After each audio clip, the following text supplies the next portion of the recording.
पराजिता द्रौपदेयाश्च सर्वस्य पृथिवीपते सौभद्रश्च महाबाहो शङ्खं दद्मो पृथक् पृथक् सघोषो धार्तराष्ट्राणां हृदयानि व्यधारयत् सघोषो धार्तराष्ट्राणां हृदयानि व्यधारयत् పోయింది స్వామి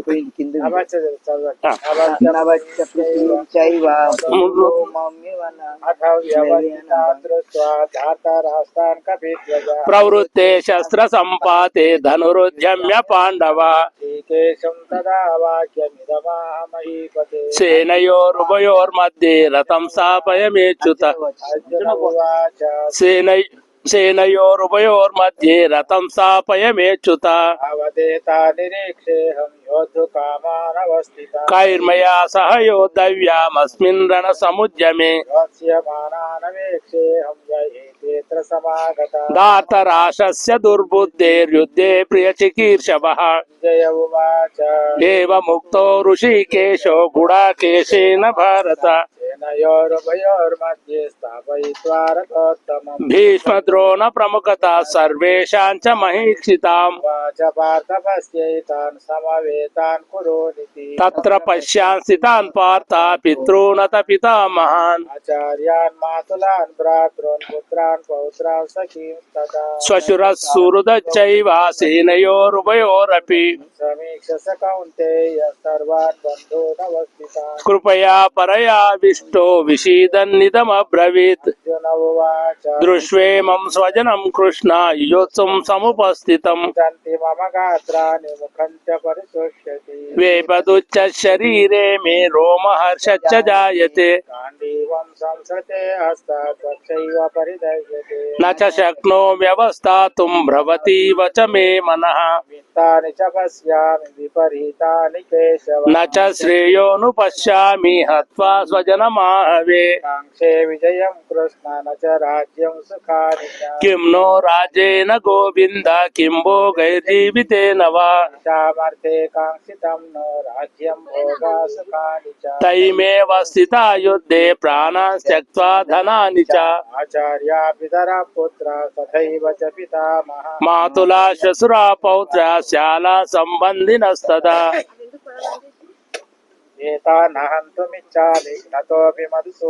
अपि त्रैलोक्य राजस्य हेतो किं नु मही कृते पापमेवाश्रयेदस्मान् हत्वैतानाततायिनः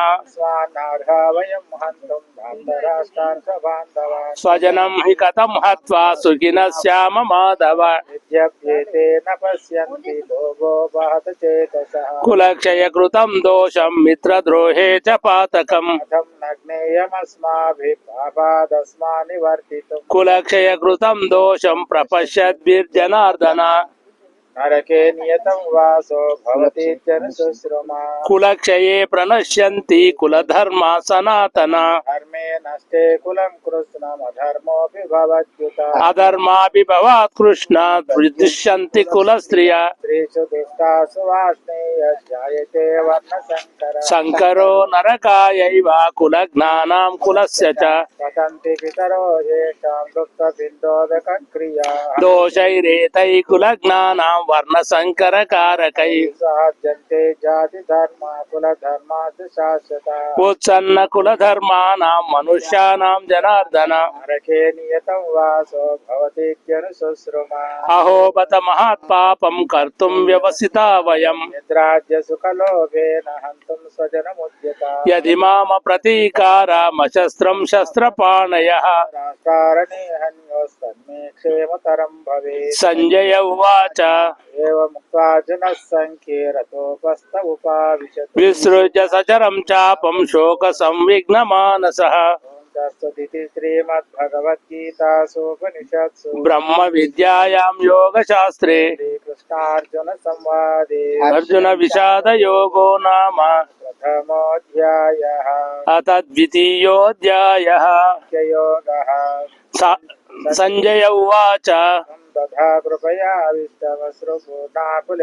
विषीदन्तमिदं वाक्यम् उवाच मधुसूदन भगवानुवाच कुतस्त्वाकश्मलमिदं विषमे समुपस्थितम् अनार्यजुष्टमस्वर्ग्यमकीर्तिकरमर्जुन क्लैब्यं मास्मगमः पाता नैतत्त्वयुपपद्यते रुद्रं हृदय दौर्बल्यं त्यक्त्वोत्तिष्ठ परन्तप अर्जुन उवाच गम्भीरमहं सङ्ख्ये द्रोणं च मधुसूदन इषुभिः प्रतियोत्स्यामि पूजार्हा वरिसूदन पुनः त्वा हि महानुभावान् श्रेयो भोक्तुं वैक्षमपीह लोके हत्वार्थकामासु गुरूनिहैव भुञ्जीय भोगान् रुधिरप्रदिग्धान् तद्विद्मात् कतरन्नो गरीयो यद्वा जयेम यदि वा नो जयेयुः यानेव हत्वा न जिजीविषामस्ते स्थिता प्रमुखे दातराष्ट्राः अर्पण्यदोषोपहत स्वभाव पृच्छामि त्वां धर्मसम्मूढचेता यच्छ्रेयस्सान्निश्चितं ब्रूहि तन्मे शिष्यस्तेऽहं शाधिमान् त्वां प्रपन्नम् नरपश्यामि ममापनुज्ञात्यच्चोकमुच्चोषणमिन्द्रियाणाम् अवाप्य भूमा वसपत्नमृद्धं राज्यं सुराणामपि चाधिपत्यम्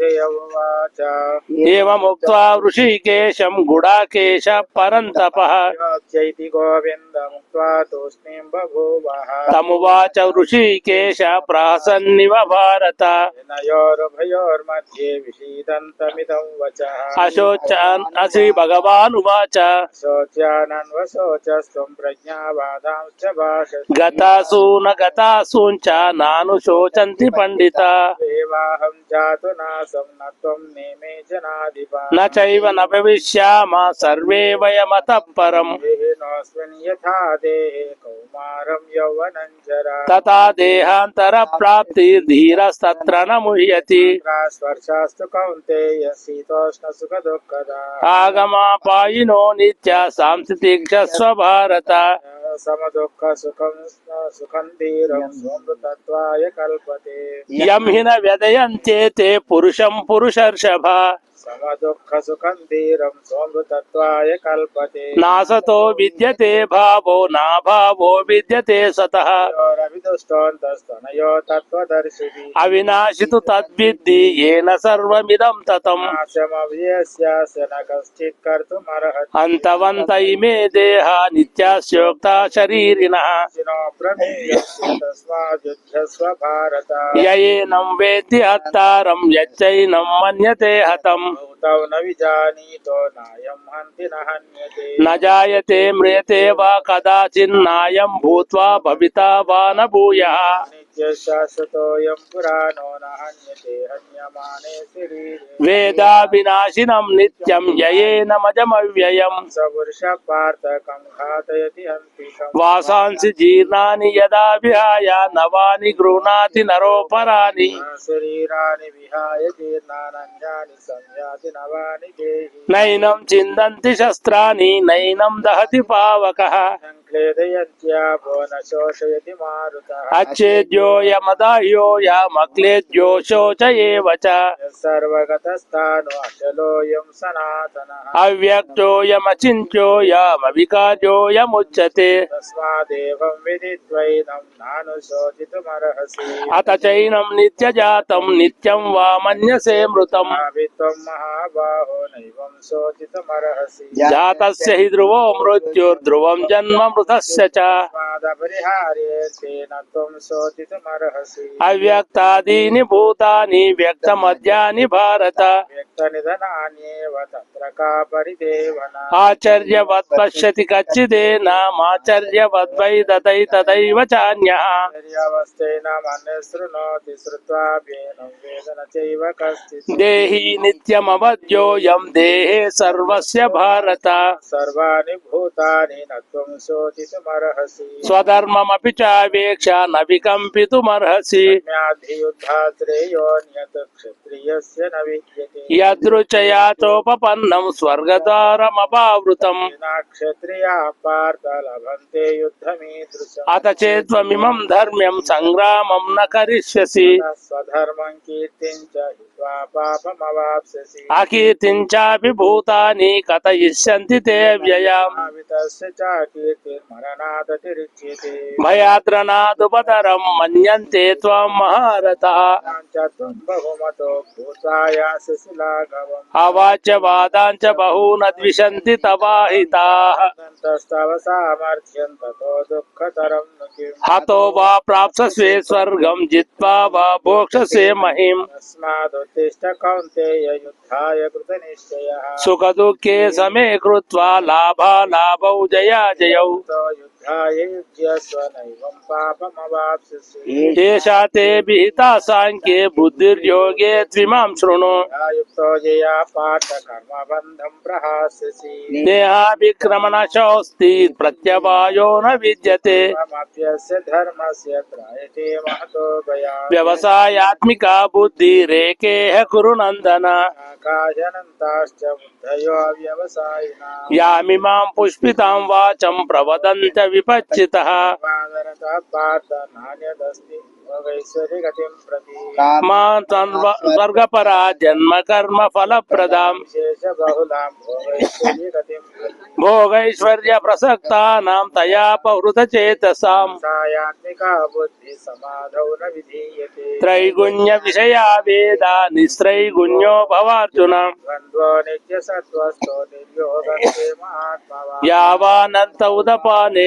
सर्वतः सप्लुतोदके भवान् सर्वेषु वेदेषु ब्राह्मणस्य विजानतः कर्मण्येवाधिकारस्ते मा फलेषु कदाचन न कर्म मा कर्म फलहेतुर्भूर्महते सङ्गोऽस्त्वकर्मणि योगस्थ कुरु कर्माणि सङ्गं त्यक्त्वा धनञ्जय सिद्ध्यसिद्ध्यो समो भूत्वा समत्वं योग उच्यते दूरेण यवरं कर्म बुद्धियोग धनञ्जय बुद्धौ शरणमन्विच्य कृपणः फलहेतवः बुद्धियुक्तो जहातीह उभे सुकृत दुष्कृते तस्माद् योगाय युज्यस्व योगः कर्मसु कौशलम् कर्मजं बुद्धियुक्ता हि फलं त्यक्त्वा मनीषिणः बन्धविनिर्मुक्ता पदं गच्छन्त्यनामयम् यदा ते मोहकलिलं बुद्धिर्व्यतितरिष्यति तदा गन्तासि निर्वेदं श्रोतव्यस्य श्रुतस्य च श्रुतिविप्रतिपन्ना ते यदा स्यासति निश्चला अथावचला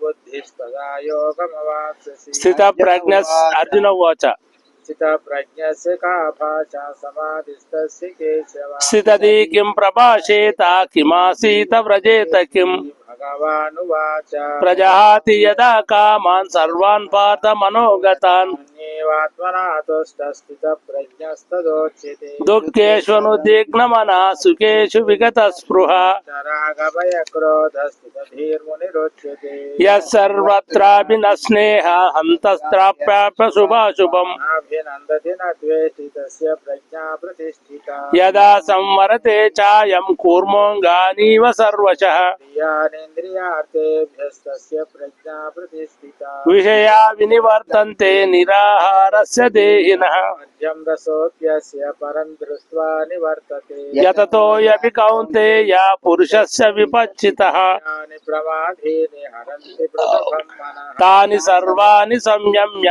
युक्त आसीत मत्परः सेहि यस्येन्द्रियाणि तस्य प्रज्ञा प्रतिष्ठिता ध्यायतो विषयान् पुंसः सङ्गस्तेषुपजायते सञ्जायते कामः क्रोधो विजायते क्रोधोद्भवति सम्मोहः सम्मोहः स्मृतिविभ्रमः भ्रंशात् बुद्धिनाशो बुद्धिनाशा प्रणश्यति रागद्वेषवियुक्तस्तु विषयानिन्द्रियैश्चरन् आत्मवशैर्विधेयात्मा प्रसादमधिगच्छति प्रसादे सर्वदुःखानां हानिरस्योपजायते न चेतसो ह्यासो बुद्धिपर्यवतिष्ठते नास्ति बुद्धिरयुक्तस्य न च युक्तस्य भावना अभावयतः शान्तिरशान्तस्य कुतः सुखम् इन्द्रियाणां हि चरतां यन्मनो अनुविधीयते तदस्य हरति प्रज्ञा वायुर्नावमिवाम्बसि आद्यस्य महाबाहो निगृहीतानि सर्वशः इन्द्रियाणीन्द्रियार्थभ्यस्तस्य प्रज्ञा प्रतिष्ठिता सर्वभूतानां तस्यां जागर्ति संयमे यस्यां जागृति भूतानि सा निशा पश्यतो मुने पूर्यमानमजलप्रतिष्ठं समुद्रमापः प्रविशन्ति यद्वत् यद्वत् कामायं प्रविशन्ति सर्वे स्वशान्तिमाप्नोति न कामकामी కరిష్యామి. हे कामान्य सर्वान् पुमां सरति निःस्पृहः నిర్మమో నిరహంకార శాంతిమధిగచ్చతి. एषा ब्राह्मी स्थितिः पार्थ नैनां प्राप्य विमुह्यति స్థిత్వా శ్యామంతకాలేపి బ్రహ్మ నిర్వాణముచ్యతి. ॐ तत्सदिति श्रीमद्भगवद्गीतासूपनिषत्सु బ్రహ్మ విద్యాయాం యోగశాస్త్రే श्रीकृष्णार्जुन संवादे యోగో నామ द्वितीयोऽध्यायः అత తృతీయోధ్యాయః. చదివేటప్పుడు ఈ అక్షర మధ్యలో విసర్గాలు వస్తాయి కదా. అవును. ఒక క్షకారానికి మాత్రం ముందొచ్చే విసర్గాలే పూర్తిగా పలకాలి. క్షకారం సమ దుఃఖ సుఖ క్షమి అని వస్తుంది కదా. అవును. ఆ క్షకారానికన్నా దానికన్నా ముందొచ్చే విసర్గలే పూర్తిగా పలకాలి. మిగతా ఎక్కడొచ్చినా సగం అర్ధ విసర్గలే పలకాలి. మళ్ళా చివర్లో వస్తే పూర్తిగా పలకాలి. చివర్లో వస్తాయి. సకారానికి ముందు వస్తే సాతో కలిపేయాలి దాన్ని. అక్కడ విసర్గాలు పలకకూడదు. అక్కడ ఇప్పుడు ఇక్కడ ఉందా అనుకో, ఏంటి భూమాంసరతి నిస్పృహ అని ఉంది కదా. నీ దగ్గర వచ్చింది, అక్కడ నీ దగ్గర విసర్గాలు ఉన్నాయి. నిస్పృహ అని సామాన్యంగా అయితే లాస్ట్ కి విసర్గలు వస్తాయి. మధ్యలో కూడా విసర్గలు వస్తాయి కొన్ని చోట్ల. అవును. మధ్యలో కూడా అవును వస్తాయి. మధ్యలో వస్తే పలకొద్దా? మధ్యలో వస్తే పలకొద్దు. విసర్గాలు పలకాల. ఇప్పుడు ఇది ఉన్నదా స్వామి? ఇప్పుడు 62 చూడండి, వెనకటి 42 గాయతో విషయాన్ పుంసః 62 శ్లోకం. అవును. ఏముంది అక్కడ? మాకైతే ఇంట్లో లేదు, పాతది ఇది. అందులో ఉన్నది పుంస ఇంట్లో లేదు, విసర్గ నాకు లేదు. సావత్ ఉన్నది. అది కరెక్ట్. ఇది ఇప్పుడు ఇంకొకటి స్వామి, ఇప్పుడు ఇంట్లో ఇప్పుడు 3వ అధ్యాయంలో 2వ శ్లోకం తీసుకోండి. కింది వాక్యము తదేకం వదనిశ్చిత్య ఏన శ్రేయో అహమాప్నుయాత్ యోహమాప్నుయాత్ అన్న యో అహమాప్నుయా వాళ్ళకన్నా విడదీయొద్దు, విడదీయకుండా చదవాలి. అదే దీన్ని ఏమంటారు స్వామి? ఇది అవర్గం. సరే. 62 శ్లోకం వచ్చిన దాంట్లో అవును 2వ అధ్యాయంలో 62వ శ్లోకం. ధ్యాయతో విషయాన్ పుంసః సంగస్తే ఉపజాయతే. విషయాన్ పుంసః అని ఉంటుంది కొన్ని. ఇంట్లో లేదు మరి. సంగస్తేషు ఉపజాయతే. సంగస్తేషు ఉపజాయత లేదు. సంగస్తేషు అదే సంగస్తేషు ఉపజాయతే అని విసర్గ కడ అది వస్తుంది. అదే సమోహ. ఇక దీన్ని క్రోధాత్ భవతి సమోహ అని వస్తుంది కదా. అవును. సమోహ స్మృతి విభ్రమానం ఉంది కదా. అక్కడ క్రోధాత్ భవతి సమ్మోహాన్ని దొరకాలంట. అక్కడ విసర్గాలు చివరిలో వచ్చినటువంటి విసర్గాలు పూర్తిగా పలకాలి. ఎక్కడ వచ్చినప్పుడు సకారానికి ముందు వస్తే సానే చేయాలి. దాన్ని సకారం పెట్టాలి. ముందు సకారం ఉంటుంది, వెనకాల విసర్గాలు వస్తాయి. దానికి సకారం పెట్టాలి. సూత్రం ఏంటంటే సత్సుషోరుసు అనే సూత్రం.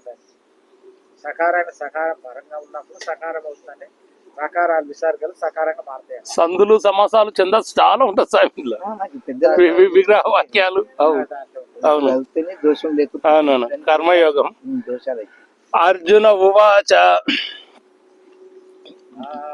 జాయసి చేత్ కర్మణస్తే మతా బుద్ధిర్జనార్దన కిం కర్మణి ఘోరే మాం యోజయసి కేశవ వ్యామిశ్రేణేవ వాక్యేన బుద్ధిం మోహయసీవ మే ఏకం వద నిశ్చిత్య యేన శ్రేయోహమాప్నుయాత్. శ్రీభగవానువాచ ఏకేస్మిన్ ద్వివిధా నిష్ఠా పురా ప్రోక్తా మయా నఘ. జ్ఞానయోగేన సాంఖ్యానాం కర్మయోగేన యోగినాం కర్మణామనారంభ నైష్కర్మ్యం పురుషోऽస్తి నచ సన్యసనాదేవా సిద్ధిం సమధిగచ్చతి కశ్చిదక్షణమపి జాతతిష్టత్య కర్మకృతో కార్యతే హ్యవశ కర్మ సర్వ ప్రకృతి జైర్గుణై ఇంద్రియాణి సంయమ్య ఆస్తే మనసా స్మరన్ ఇంద్రియార్థాన్ విమూఢాత్మా మిథ్యాచార స ఉచ్యతే ఇంద్రియాణి మనసా నియమ్యారభతేర్జున కర్మేంద్రియై కర్మయోగ మసక్త స విశిష్యతే తం కురు కర్మత్వం కర్మ ధ్యాయో హ్యకర్మణః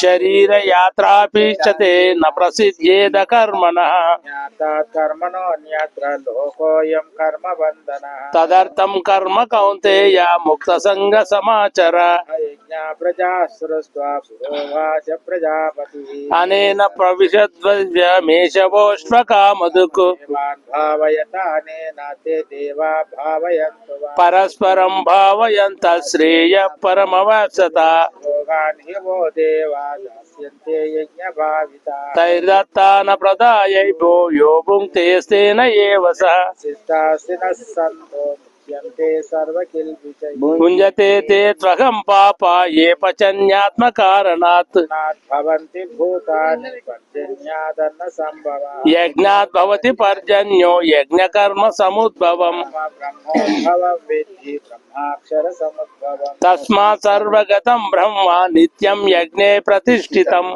प्रवर्तितं चक्रं नानुवर्तयति हयः अगायुरिन्द्रियारामो मोघं पार्थ सजीवति स्वात्मरतिरेव स्यादात्मतृप्तश्च मानवः आत्मन्येव च सन्तुष्टः तस्य कार्यं न विद्यते तस्य कृते नाको नाकृते नेह कश्चन न चास्य सर्वभूतेषु कच्चिदर्थव्यपाश्रयः दशक्तः सततं कार्यं कर्म समाचर असक्तो ह्यचरन् कर्म परमाप्नोति पुरुषः मनैव हि संसिद्धिमास्थिता जनकादयः लोकसङ्ग्रहमेवापि सम्पश्यन् कर्तुमर्हसि यदाचरति श्रेष्ठस्तत्तदेवेतरो जनः स यत्प्रमाणं कुरुते लोकस्तदनुवर्तते मे पार्थास्ति कर्तव्यं त्रिषु लोकेषु किञ्चन नानवाप्तमवाप्तव्यं वर्त एव च कर्मणि यदि नवर्तेयं जातु कर्मण्यतन्द्रितः मम वर्त्यानुवर्तन्ते मनुष्या पार्थ सर्वशः देयोरिमे लोका न कुर्यां कर्म चेदहम् शङ्करस्य च कर्ता स्यामुपहन्यामिमां प्रजाः कर्मण्य विद्वांसो यथा कुर्वन्ति भारत कुर्वान् विद्वान् तथा सक्तः क्षिकीर्चोर्लोकसङ्ग्रहम् न बुद्धिभेदं जनयेद ज्ञानां कर्म संगिना जोषयेत् सर्वकर्माणि विद्यान्युक्तः समाचरन् प्रकृतेर्गुणसम्मूढा सज्जन्ते गुणकर्मसु अहङ्कार विमूढात्मा कर्ताहमिह मन्यते तत्त्ववित्तु महाबाहो गुणकर्म विभागयोः क्रियमाणानि गुणैः कर्माणि सर्वशः अहंकार विमूढात्मा कर्ताहमिति मन्यते प्रवित्तो महाबाहो गुणकर्म विभागयो गुणा गुणेषु वर्तन्त इति मत्वा न सज्जते गुणसम्मूढा सज्जन्ते गुणकर्मसु तान कृष्णविदो मंदान् कृष्णविन्न विचालयेत् मयि सर्वाणि कर्माणि न्यस्याध्यात्मचेतसा निराशीर्निर्ममो भूत्वा युद्धस्य विगतज्वरः मतमिदं नित्यमनुतिष्ठन्ति मानवाः श्रद्धावन्तो न सूयन्तो मुच्यन्तेऽपि कर्मभिः द्वे तदभ्यसूयन्तो नानुतिष्ठन्ति मे मतम् सर्वज्ञानविमूढान् स्वान् विद्धि नष्टान् चेतसः चेषते स्वस्य प्रकृते ज्ञानवानपि प्रकृतिं यान्ति भूतानि निग्रहं किं करिष्यति सेन्द्रियस्यार्थे रागद्वेषौ व्यवस्थितौ तयोर्नवशमागच्छेत् चौहं च परिपन्थिनौ यान् स्वधर्मो विगुणः परधर्मा सनुष्ठिता स्वधर्मे निधनं श्रेय परधर्मो भयावह अर्जुन उवाच अथ केन प्रयुक्तोऽयं पापं चरति पूरुषः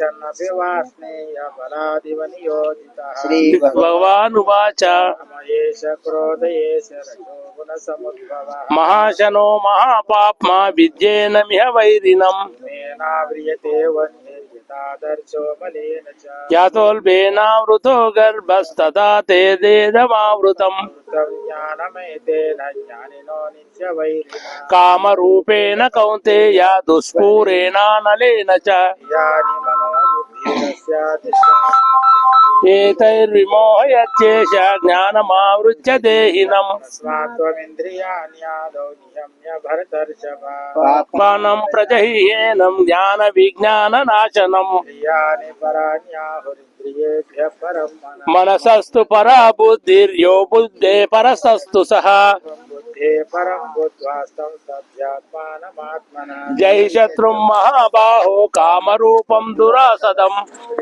श्रीमद्भगवद्गीतासु उपनिषत्सु ब्रह्म विद्यायां योगशास्त्रे కృష్ణార్జున సంవాదే కర్మయోగో నామ అర్జున తృతీయోధ్యాయః కర్మయోగో నామ తృతీయోధ్యాయః అథ చతుర్థోధ్యాయః జ్ఞానయోగః శ్రీ భగవానువాచ వివస్వతే యోగం ప్రోక్తవానహమవ్యయం వివస్మాన్ మనవే ప్రాహ మనురీక్ష్వాకవే అబ్రవీత్ ఏవం పరంపరా ప్రాప్తమిమం రాజర్షయో సకాలే నేహ మహత యోగో నష్ట పరంతప దేవాయం మయా తేజ్య యోగ ప్రోక్త పురాతనః భక్తోసి మే సఖా చేతి రహస్యం హేతదుత్తమం అర్జున ఉవాచ అపరం భవతో జన్మ పరం జన్మ వివస్వతః తమేతద్విజానీయాన్ త్వమాదౌ ప్రోక్తవాని శ్రీ భగవానువాచ భూని మే వ్యతీతాని జన్మాని తవ చార్జున తాన్యహం వేద సర్వాణి నత్యం వేద పరంతప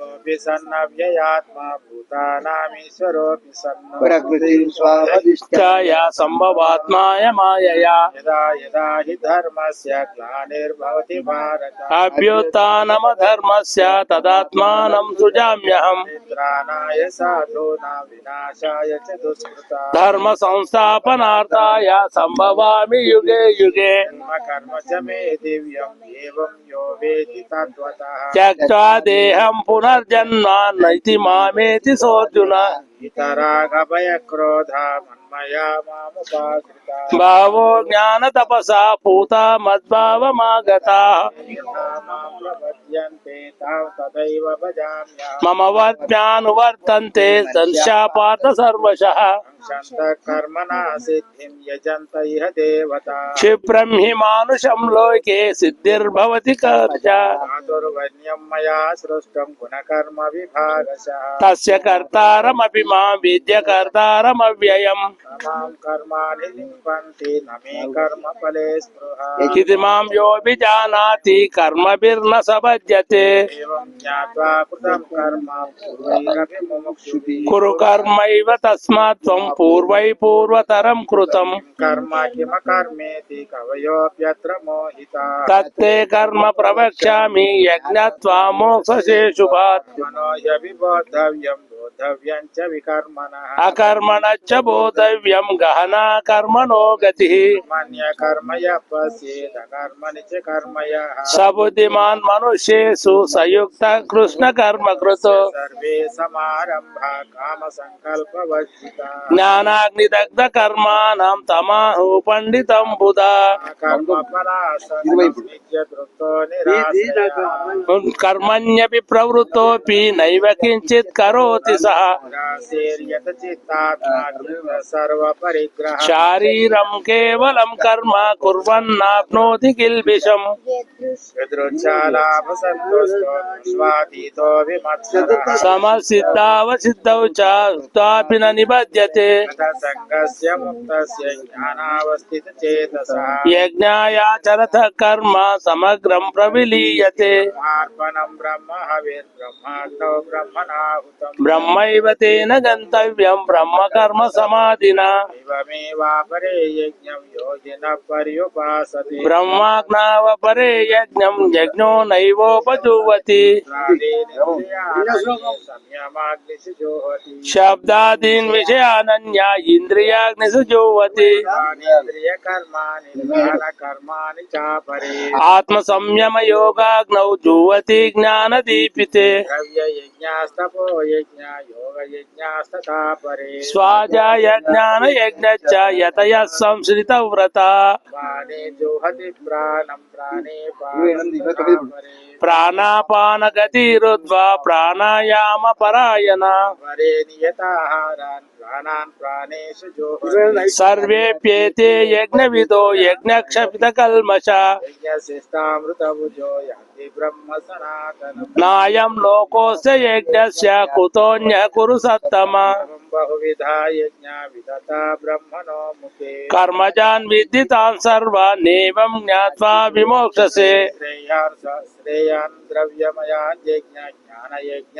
పరంతప సర్వం కర్మాఖిలం పాత జ్ఞానే పరిసమాప్యతే విద్ధి ప్రణిపాతేన పరిప్రశ్నేన సేవయా ఉపదేశంతి తే జ్ఞానం జ్ఞానిన సత్వదర్శినః ज्ञात्वा न पुनर्मोहमेवं यास्यसि पाण्डव येन भूतान्यशेषेण द्रक्ष्यस्यात्मन्यतो मयि विचेदसि पापेभ्यः सर्वेभ्यः पापकृत्तमः सर्वं ज्ञानप्लवेनैव वृजिनं सन्तरिष्यसि यैदांसि समितोऽग्निर्भस्मसात् कुरुते अर्जुन ज्ञानाग्नि सर्वकर्माणि भस्मसात् कुरुते तथा हि ज्ञानेन सदृशं पवित्रमिह विद्यते तत्स्वयं योग संसिद्ध कालेनात्मनि विन्दति श्रद्धावान् लभते ज्ञानं तत्परः संयतेन्द्रियः ज्ञानं लब्ध्वा परं शान्तिमचिरेणाधिगच्छति यश्च श्रद्धदानश्च संशयात्मा विनश्यति नायं लोकोऽस्ति न परो न सुखं संशयात्मनः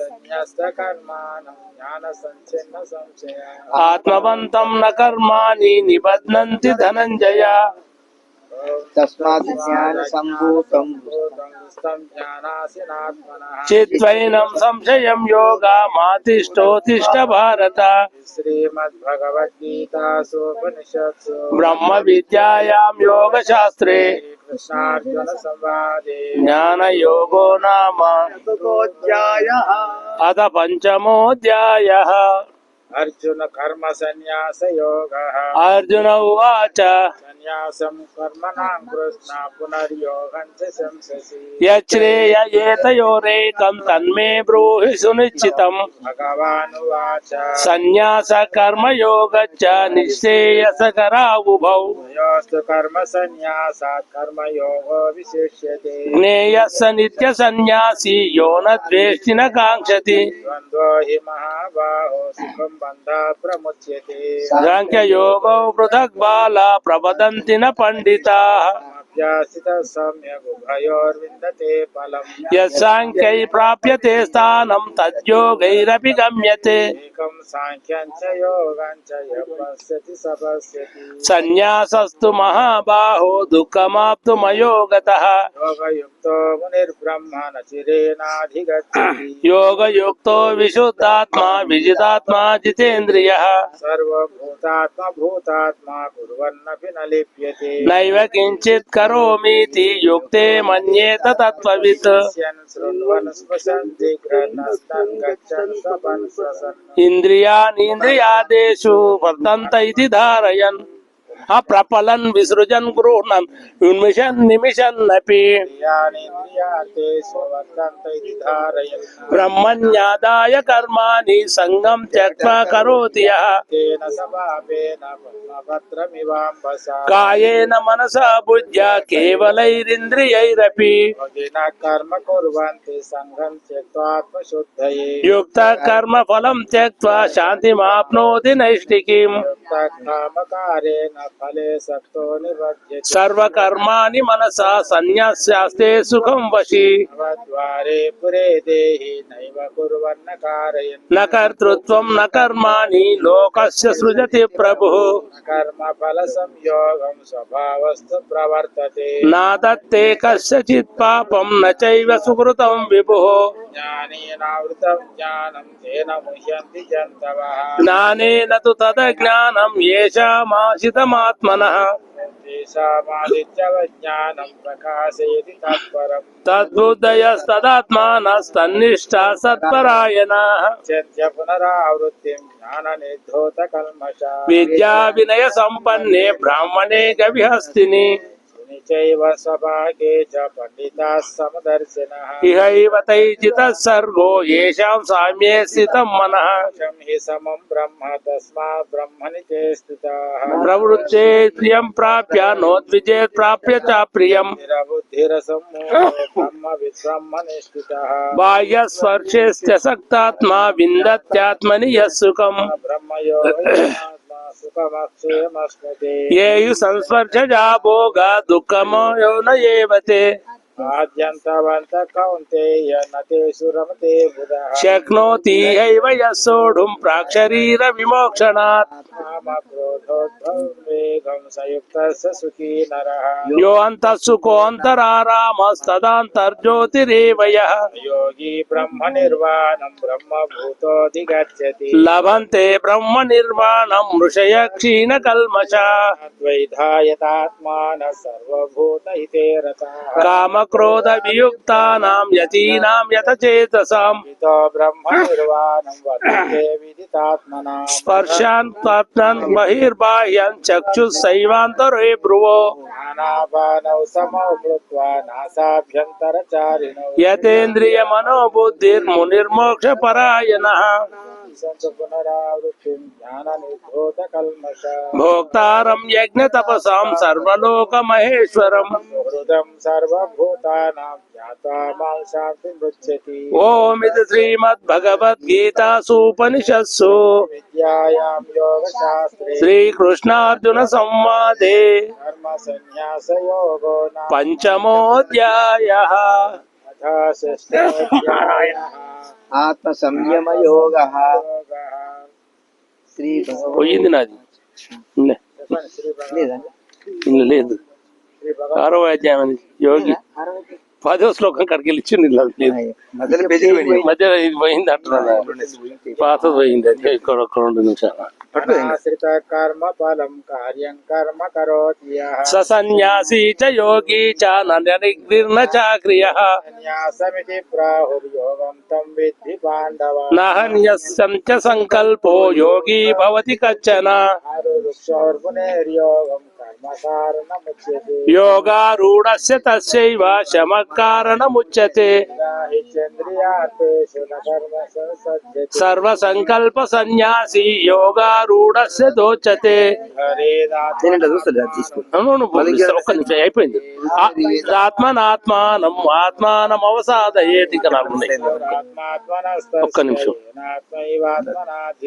అనాత్మనస్తు శత్రుత్వే వర్తేతాత్మైవ శత్రువత్ ప్రశాంతస్య పరమాత్మా సమాహితః శీతోష్ణ సుఖ దుఃఖేషు తథా మానవమానయో జ్ఞాన విజ్ఞాన కృతాత్మా పురస్థో విజితేంద్రియః యుక్త ఇత్యుచ్యతే యోగి సమలోష్టాశ్మకాంక్షణ సూర్యమిత్రాజిదాసీన మధ్యస్థద్వేష బంధుషు రాదుష్యపి చ పాపేషు సబుద్ధిర్విశిష్యతే యోగి యుంజీత సతతం ఆత్మానం రహసి స్థితః ఏకాకీ యత చిత్తాత్మా నిరాశీర పరిగ్రహ దేశే ప్రతిష్టాప్య స్థిరమాసనమాత్మనః నాత్యుచ్చితం నాతి నీచం చైలాజిన కుశోత్తరం నైకాగ్రం మనః కృత్వా యత చిత్తేంద్రియ క్రియా ఉపవిశ్వాసనే యుజ్ఞద్యోగమాత్మ విశుద్ధయే సమంకాయ శిరోగ్రీవం ధారయన్ జమోసు సహ సంప్రేక్ష నాసికాగ్రం స్వం దిశానవలోకయన్ శాంతాత్మా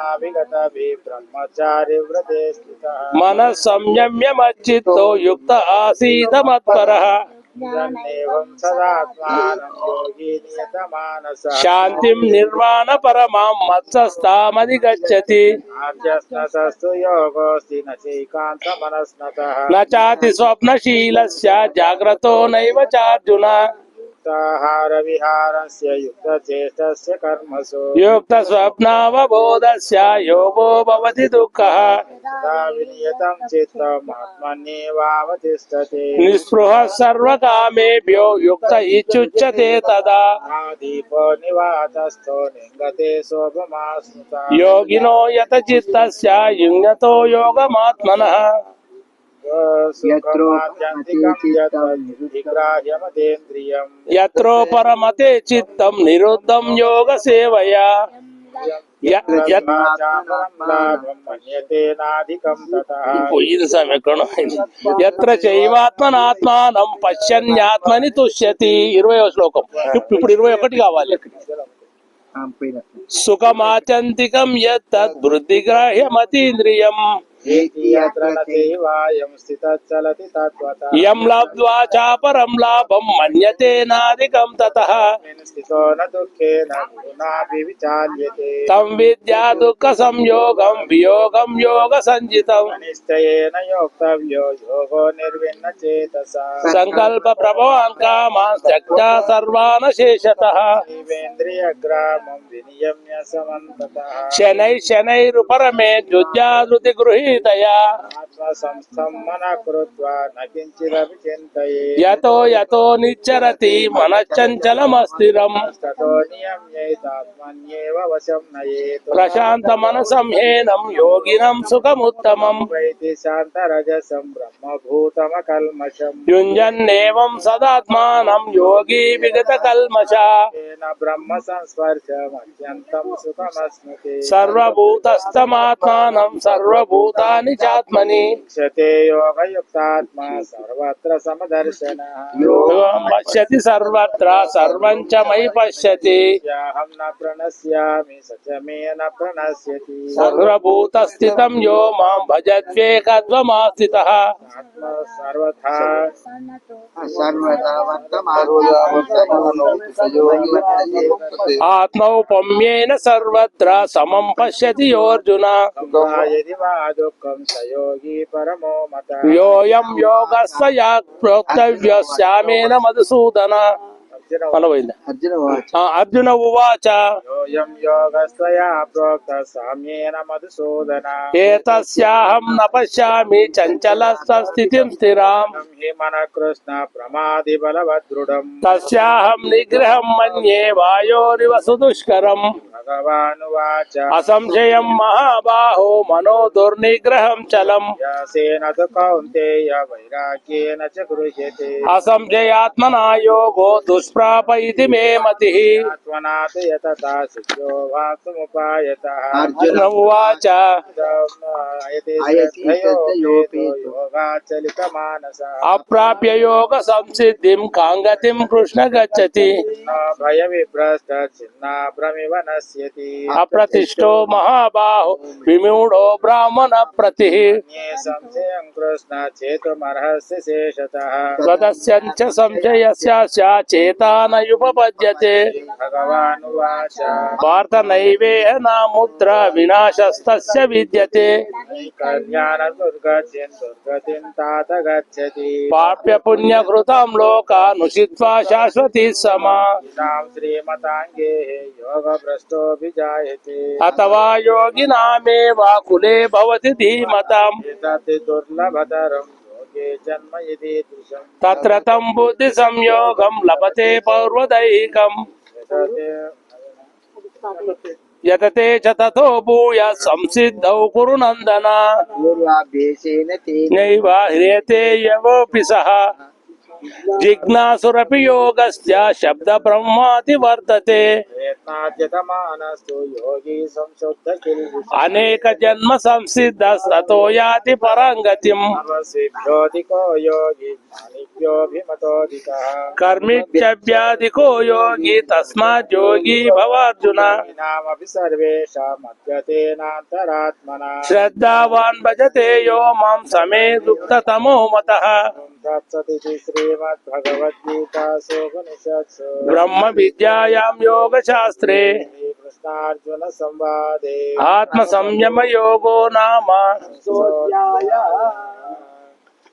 अथ सप्तमोऽध्यायः विज्ञान योगः भगवानुवाच मय्यासक्तमनः पार्थ योगं युञ्जन्मदाश्रयः संशयं समग्रं मां यथा ज्ञास्यसि तच्छृणु ज्ञानं तेऽहं न विज्ञानमिदं वक्ष्यामि चेतः यज्ञात्वा नेह भूयो ज्ञातव्यमवशिष्यते मनुष्याणां सहस्रेषु कच्चित् सिद्धये कामपि सिद्धानां कश्चिन् मां वेति तत्त्वतः भूमिरापो नलो वायु खं मनो बुद्धिरेव य अहङ्कार इतीयं मे भिन्ना प्रकृतिरष्टधा अपरेयमितस्तन्यां प्रकृतिं विद्धि मे पराम् जीवभूतं महाबाहो धार्यते एतद्योनीनि भूतानि सर्वाणीत्युपधारय अहं कृष्णस्य जगतः प्रभव प्रलयस्तथा मत्तः परतरं नान्यत् किञ्चिदस्ति धनञ्जय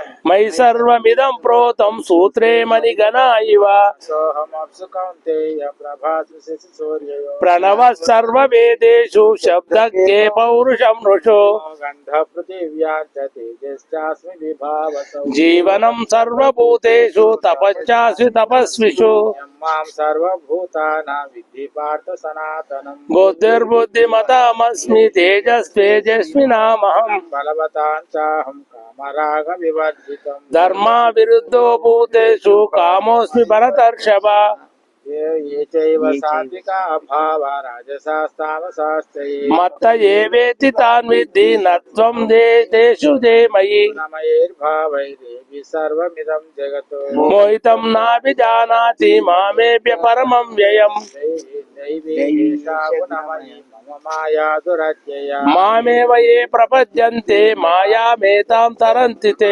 श्रुतिनो मूढा प्रपद्यन्ते न नराधमा మాయయా పవృత జ్ఞాన ఆసురం భావమాశ్రితాః विधा भजन्ते मां जना श्रुतिनोऽर्जुना అజ్ఞో జిజ్ఞాసురర్థాతి జ్ఞానీ చ భరతర్షభ तेषां ज्ञानि नित्ययुक्तानि मध्यमुच्यते भक्तिर्विशेष्यते ప్రియో హి జ్ఞానినోచర్తామహం స చ మమ ప్రియః सर्व एवैते ज्ञानी त्वात्मैव मे मतम् ఆసితः స హి యుక్తానాం మామేవానుత్తమాం గతిం बहूनां जन्मनामन्ते ज्ञानवान् मां प्रपद्यते వాసుదేవ సర్వమితి సమహాత్మా సుదుర్లభః कामैस्तैस्तैरुतज्ञानां प्रपद्यन्ते देवता తం తం నియమమాస్తాయ ప్రకృత్యా నియమాస్తయ यो यो यां यां यां तनुं भक्तः श्रद्धया चितुमिच्छति తస్య తస్యాచలం శ్రద్ధా తామేవ విదదామ్యహం मया श्रद्धया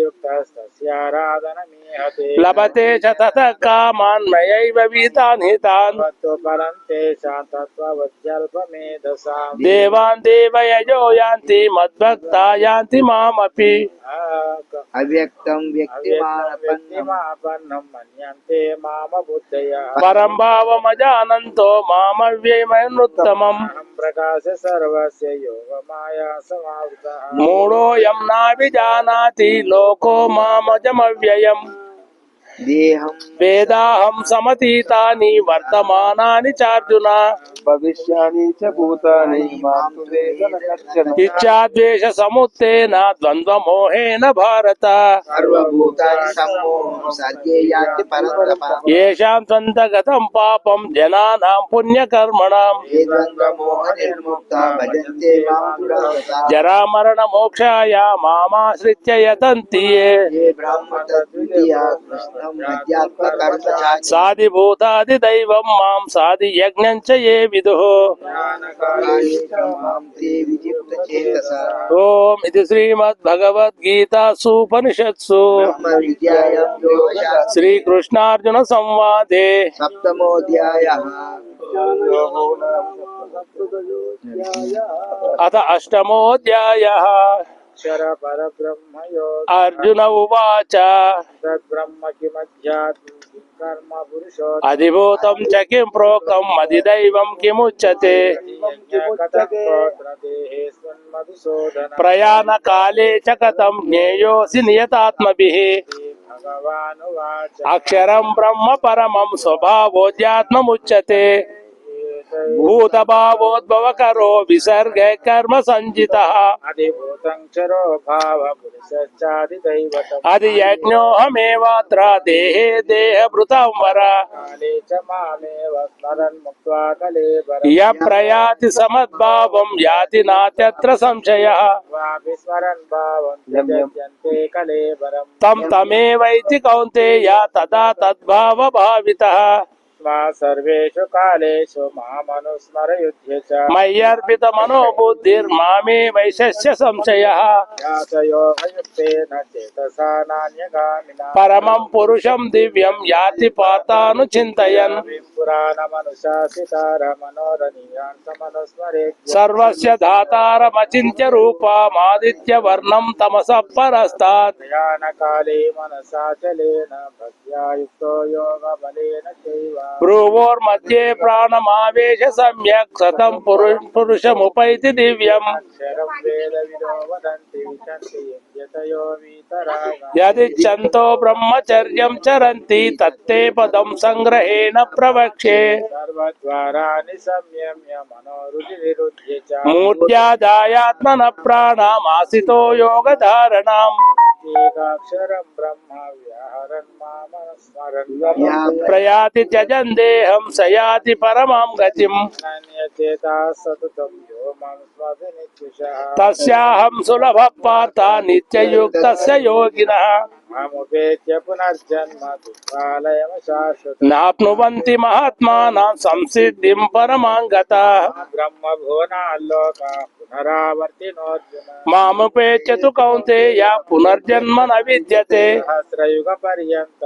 మహర్యద్ బ్రహ్మణో విదు రాత్రిం యుగ సహస్రాంతాం తే హోరాత్ర విదో జనా తాద్వ్యక్తయ సర్వ ప్రభవంత్యహరాగమి రాత్రాగమే ప్రలీయంతే తత్రైవ్యావక్త సంజకే భూతగ్రామస్య ఏవాయం భూత్వా భూత్వా ప్రలీయతే రాత్ర్యాగమేవ చ పార్థ ప్రభవంత్యహరాగమి పరస్తస్మాత్ భావోన్యో వ్యక్తో వ్యక్త సనాతనః సర్వేషు భూతేషు నవ్యత్సు న వినశ్యతి అవ్యక్తోక్షర ఇత్యుక్తః సమాహో పరమాం గతిం ప్రాప్య న నివర్తంతే తద్ధామ పరమం మమ పురుషస్య పరం పార్థ భక్త్యా లభ్యస్తనన్యయా జ్ఞాతస్థాని భూతాని येन सर्वमिदं ततं యత్ర కాలేత్ర నావృత్తిం ఆవృత్తిం చైవ యోగినః ప్రయాతా యాతి తం కాలం వక్ష్యామి భరతర్షభ అగ్నిర్జ్యోతిరః శుక్ల షణ్మాసా ఉత్తరాయణం प्रयाता गच्छन्ति ब्रह्म ब्रह्म विदो जना ధూమో రాత్రిస్తదా కృష్ణ షణ్మాసా దక్షిణాయనం चान्द्रम संज्योतिर्योगी प्राप्य निवर्तते శుక్ల కృష్ణే గతీయేతే జగత శాశ్వతే మతే एकया यात्यनावृत्ति मन्यया वर्तते पुनः నైతే స్మృతి పార్థ జానన్యోగి ముహ్యతి కచ్చన तस्मात् सर्वेषु कालेषु योगयुक्तो भवार्जुन వేదేషు యజ్ఞేషు తపస్సు చైవ దానేషు యత్పుణ్య ఫలం ప్రదిష్టం येति तत्सर्वमिदं विदित्वा योगी परं स्थानमुपैति चाच्यम् ఓం ఇది శ్రీమద్భగవద్గీతాసూపనిషత్సు ब्रह्म శ్రీకృష్ణార్జున సంవాదే అక్షర పరబ్రహ్మ యోగో నామ అష్టమోధ్యాయః అత నవం ఒకరు నిమిషం. ఇది 8వ అధ్యాయము. దీని పేరు ఏం పేరు? 8వ అధ్యాయం పేరు అక్షర పరబ్రహ్మ యోగం అక్షర పరబ్రహ్మ యోగం. అక్షరం అంటే మామూలు మనం రాసే అక్షరాలు కాదు ఇక్కడ. క్షరం అక్షరం అంటే క్షరం కానిది అక్షరం అని అర్థం. క్షరం కానిది అక్షరం అంటే నశించనటువంటిది అని అర్థం. ఆ పరమాత్మను తెలియజేసేటటువంటి యొక్క యోగమే అక్షర పరబ్రహ్మ యోగము. అంటే నశించినటువంటి యొక్క పరమాత్మను తెలియజేసేటటువంటి యొక్క అధ్యాయం పేరు అక్షర పరబ్రహ్మ యోగం అని దీనికి అధ్యాయం పేరు పెట్టారు. దీంట్లో ఏంటంటే అర్జునుడు ముందుగా కొన్ని 7 ప్రశ్నలు వేస్తాడు ఇక్కడ. కిం తద్ బ్రహ్మ కిమధ్యాత్మం కిం కర్మ పురుషోత్తమ అది భూతంచ కింపోక్తం అది దైవం కిముచ్యతే అని చెప్పేసేసి లాస్ట్లో ప్రయాణ కాలేచ కథం నీయోసి నియతాత్మవి అని ప్రయాణ కాలాన్ని గురించి ఒక ప్రశ్న, లాస్ట్ ప్రశ్న. ముందేమో కిం తద్ బ్రహ్మ అనేది మొదటి ప్రశ్న, లాస్ట్ ఏమో ప్రయాణ కాలేచ కథం నీయోసి నియతాత్మవి, ప్రయాణ కాలంలో నేను తెలుసుకునేది ఎట్లా అని ఆయన ప్రశ్న చేస్తున్నాను. ప్రయాణ కాలం అంటే ఏ ప్రయాణం? మనము అంటే ఏదో పుట్టి నుంచి ఊర్లో పోయే ప్రయాణం కాదు జీవిత ప్రయాణం.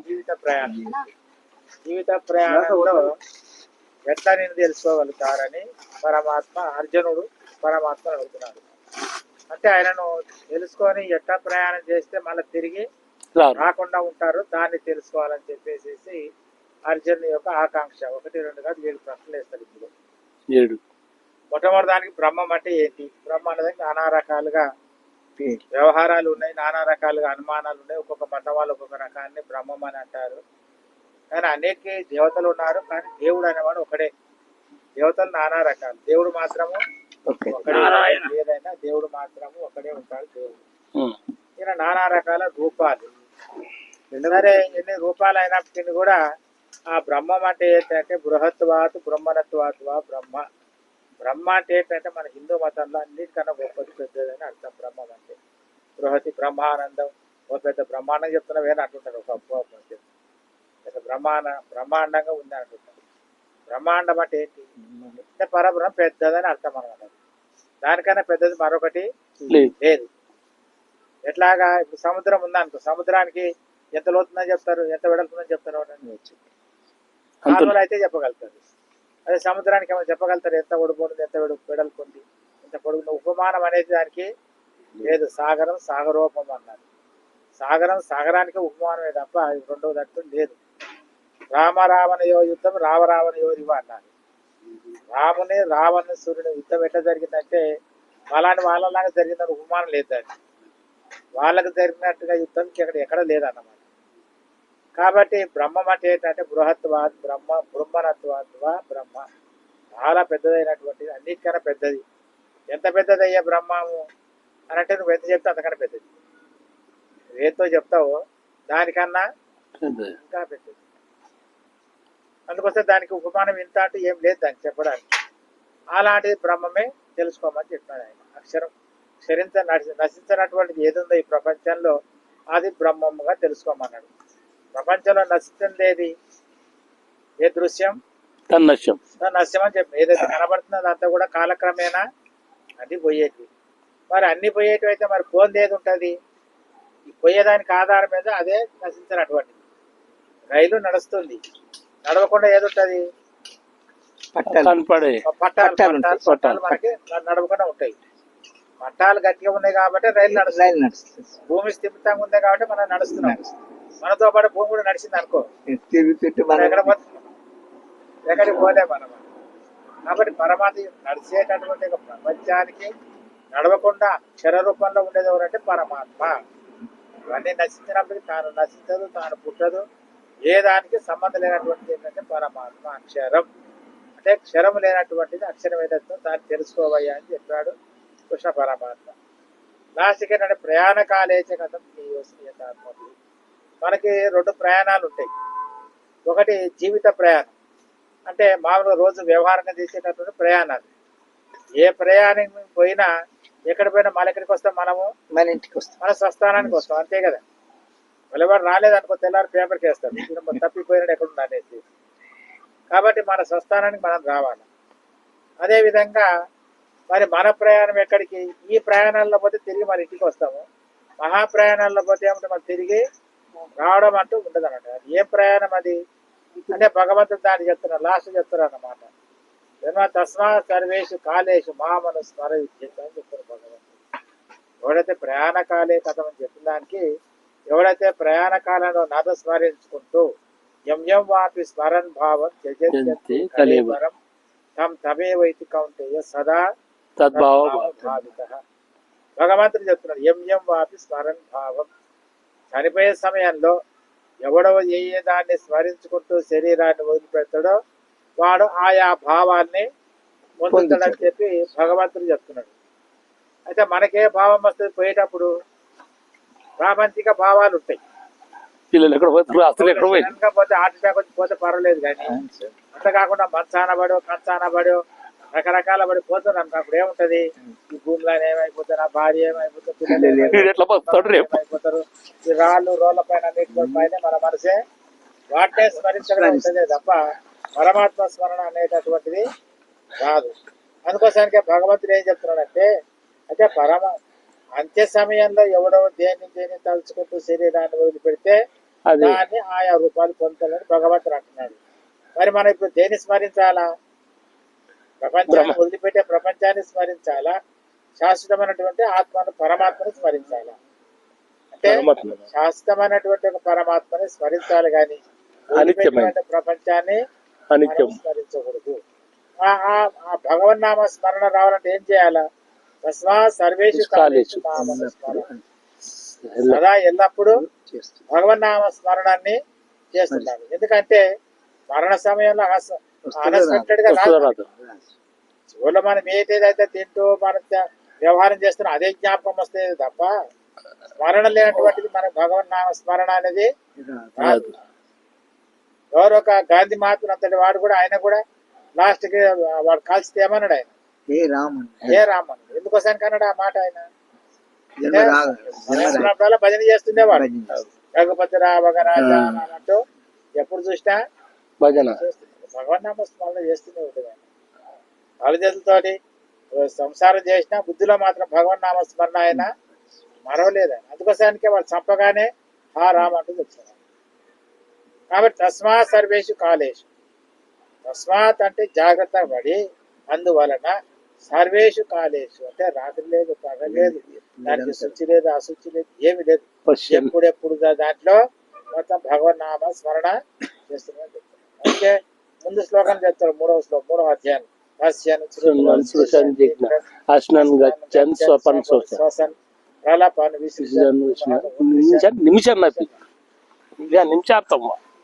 నిమిషార్థేషు వర్తంతే ఇది ధారయ చెప్పినట్టుగా అయ్యా నువ్వు తింటున్నా తిరుగుతున్నా భోజనం చేస్తున్నా వ్యవహారం చేస్తున్నా వ్యాపారం చేస్తున్నా ఉద్యోగం చేస్తున్నా వ్యవసాయం చేస్తున్నా ఏమి చేసినా కూడా ఏం చేయాలంటున్నా భగవన్ నామ స్మరణాన్ని అని చేస్తున్నానని చెప్పారు కాబట్టి అట్లా చేయగలిగితే ఆ మరణ సమయంలో ఆ భగవన్ నామ స్మరణ అనేటటువంటి మనకు వస్తుంది అప్పుడు అన్ఎక్స్పెక్టెడ్ గా వస్తుంది అది ఒకవేళ అట్లా రాలేదనుకోండి ఏదో కొంత చేసిన పుణ్యమానం ఉంటుంది కాబట్టి ఉత్తమ లోక గతి అయినా ప్రాప్తం అవుతుంది ఎందుకంటే ఆ మరణ సమయంలో జీవితం ఎంతో భయంకరంగా ఉంటుంది కాబట్టి ఎన్నో బాధలు ఉంటాయి కాబట్టి ఆ బాధలలో స్మరిస్తామో స్మరించలేమో అప్పుడు కాబట్టి ఇప్పటి నుంచే దాన్ని అలవాటు చేస్తే ఆ పుణ్యం ఉంటుంది కాబట్టి పుణ్యం ప్రభావం చేత తప్పకుండా వస్తుంది ఒకవేళ రాకపోయినా ఉత్తమ గతులు అనేవి తప్పకుండా వానికి చేస్తారు అందుకే తస్మా సర్వేషు మామను స్మర అయ్యా నన్ను స్మరించాలంటే కూర్చొని ఏదో ఆ తాళాలు తీసుకొని తబలా తీసుకొని కొట్టుకుంటూ కూర్చోమని చెప్పలేదు భగవంతుడు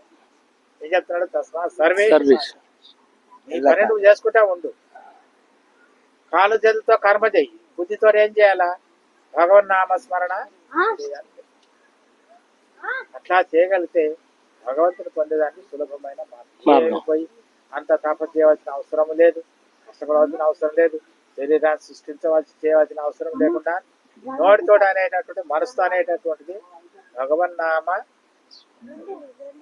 కాబట్టి భగవంతుడు చెప్తున్నాడు చివరిలో తస్మా సర్వేషు కాలేషు అని చెప్తూ మరి వీళ్ళు పొయ్యేవాళ్ళు పోతారు కదయ్యా దీంట్లో 2 పక్షాలు ఉంటాయి కృష్ణపక్షము శుక్లపక్షం అని 2 ఉంటాయి ఉత్తరాయణము దక్షిణాయనం మళ్ళీ దాంట్లో పక్షంలో శుక్లపక్షము కృష్ణపక్షం అని 2 ఉంటాయి అన్నమాట ఎవరైతే ఉత్తరాయణంలో శుక్లపక్షంలో ఎవడైతే శరీరాన్ని వదిలిపెడతాడో వాడు ఉత్తమ మార్గం గుండా ఉత్తమ లోకాలు పొందిపోతాడు అనమాట దక్షిణాయనంలో కృష్ణపక్షంలో ఎవడైతే శరీరాన్ని వదిలిపెడతాడో వాడు దక్షిణాయన మార్గంలో పోయి యమలోకాలు పొందిపోతాడు మరి అందరు ఉత్తరాయణంలోనే చావారు కదా దక్షిణాయనం వచ్చే వాళ్ళు చాలా మంది ఉన్నారు మహాత్ములు పోయిన ఎవరెవరు ఉంటారు కదా అని అంటే సామాన్యంగా చెప్పినటువంటిది అది కానీ చివరికి ఏంటంటే ఆ మరణ సమయంలో ఎవరికి ఏది స్ఫురణ ఉంటే దాన్ని జన్మలు తప్పకుండా వారికి వస్తాయి అన్నమాట అయితే దీంట్లో వివాదాలు చాలా ఉన్నాయి దీన్ని ఏమంటారంటే తృణజలోక న్యాయం అంటుంటారు